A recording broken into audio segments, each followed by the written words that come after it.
ایک جو بجٹ میں سگنیفیکنٹلی ڈکریز کیا گیا بجٹ ایلوکیشن میں جموں کشمیر کے حوالے سے تقریباً 1000 کروڑ روپے کا ڈکریز کیا گیا. یہ اس کا جواب ابھی بھی نہیں ملا, بجٹ کے اسپیچ میں بھی نہیں ملا, ریسپانس میں بھی نہیں ملا کہ ایسا کیوں کیا گیا, جبکہ جموں کشمیر جیسا کہ آپ جانتے ہیں لاک ڈاؤن سے پہلے بھی لاک ڈاؤن سے گزرا ہے. 2019 میں جب 370 ہٹایا گیا, ایک سال تک وہاں پہ گورنمنٹ امپوزڈ لاک ڈاؤن تھا, تو ہر کوئی انڈسٹری, ہر کوئی سیکٹر جو ہے وہ مشکلات سے گزرا, لاک ڈاؤن سے گزرا, پھر اس کے بزنس بند ہوئے, اس کے بعد کورونا کا لاک ڈاؤن ہوا. تو یہ جو کمپنسیٹ ہونا چاہیے تھا, کمپنسیٹ کرنے کے بجائے الوکیشن جو ہے پچھلے سال سے 1000 کروڑ روپیہ کم ہوا.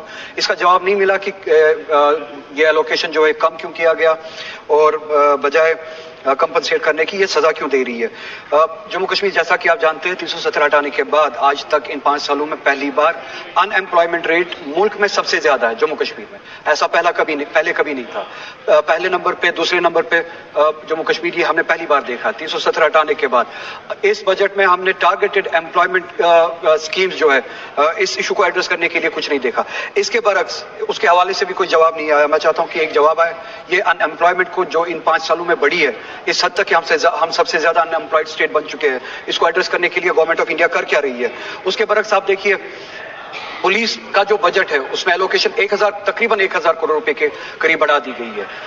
انڈسٹریز پہ نہیں, ہیلتھ سیکٹر پہ نہیں, ایجوکیشن پہ نہیں, ہارٹیکلچر پہ نہیں, ٹورزم پہ نہیں, بلکہ پولیس پہ 1000 کروڑ روپے کا انکریمنٹ کیا گیا ہے اس بجٹ میں. اب اگر کیا بھی ہے, کم سے کم ایس پی اوز جو ہے وہاں پہ جو سالہ انتظار کرے کہ ان کی نوکری پکی ہو جائے گی, کم سے کم یہ جو آپ نے انکریز کیا ہے بجٹ, اس پہ ایک آپ ان کے لیے خیال رکھتے, پروویژن رکھتے کہ ان کو پرماننٹ کیا جائے. کیونکہ ہوم ڈپارٹمنٹ اس وقت گورنمنٹ آف انڈیا کے پاس ہے, law and order government of India کے پاس ہے. یہ ڈیسیجن یہ خود لے سکتے ہیں. اگر آپ پولیسنگ کے لیے پیسے بڑھائے ہی آپ نے, کیا یہ کشمیریوں کو ڈنڈا مارنے کے لیے پیسے بڑھائے یا کچھ سہولیت دینے کے لیے؟ اگر سہولیت دینے کے لیے تو پولیسنگ کے ذریعے جو ایس پی اوز ہے کم سے کم وہ انسینٹیو دیتے, آپ وہ پروویژن رکھتے, آپ ان کے لیے آپ ان کی جاب جو ہے پرماننٹ کرتے. ایسا بھی کچھ نہیں ہے. ٹورزم جو ہے جیسا کہ میں نے کہا 2019 سے پہلے بھی جب وہ سیلاب آیا تھا, فلڈ آیا تھا, تب سے لے کے ابھی تک کنٹینیوسلی ان حالات سے گزر رہا ہے. بس ایک منٹ میڈم, ان حالات سے گزر رہا ہے. ٹورزم کے سیکٹر کو ایڈریس کرنے کے لیے بھی, اس کو کمپنسیٹ انسینٹیوائز کرنے کے لیے بھی کوئی پروویژن نہیں ہے. میں نے ایک ڈیمانڈ رکھی تھی پچھلے سال, میڈم آپ بھی تھوڑا سا اسٹریس کیجیے گا گورنمنٹ کو, کہ جو ہمارا ہارٹیکلچر ہے, بیک بون ہے ہماری اکانومی کا, سیب آتا ہے کشمیر سے, پھر ملک کے منڈیوں میں بکتا ہے, مارکیٹس میں بکتا ہے.